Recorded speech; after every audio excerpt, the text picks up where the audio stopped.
तयारी जवळपास आम्ही म्हणजे तसं 50 ते 60 हजार धाराशिवमधले सर्वजण ह्या ठिकाणी नागरिक उपस्थित होतील।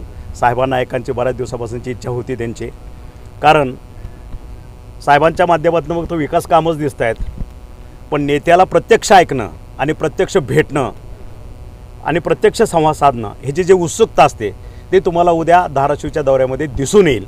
आणि त्या पद्धतीची संपूर्ण तयारी ह्या ठिकाणी गेले 4-5 दिवस अविरत चालू आहे आणि उद्या त्याचं तुम्हाला भव्य रूप झालेलं दिसेल। साहेब, 3 जिल्ह्याच्या बॉर्डरवरती सभा होते, बीड, लातूर आणि धाराशिव। काय नेमकं नियोजन काय लोकसभाच्या अनुषंगानं नियोजन आहे की नेमकं याच्या मागे उद्देश काय असणार? नाही, निवडणुका हा उद्देशच नाही आहे।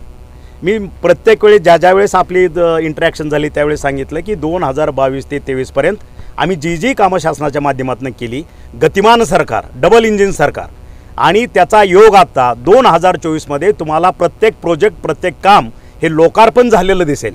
त्याच्यातला हा पहिला पार्ट आहे। निवडणुका येतात, निवडणुका जातात, निवडणुकासाठी कुठलीही तयारी चाललेली नाही आहे। लोकांशी इंटरॅक्शन, लोकांच्या भावना जाणून घेणं, आणि माझा मुख्यमंत्री हा सर्वसामान्य जनतेतला आहे, शेतकऱ्याचा मुलगा आहे, शेतकऱ्याचा पोरगा आहे, आणि त्याच्यामुळं दुष्काळग्रस्त भागामध्ये माझ्या शेतकऱ्यांची अवस्था काय हे जाणून घेण्यासाठी ते इथे येत आहेत।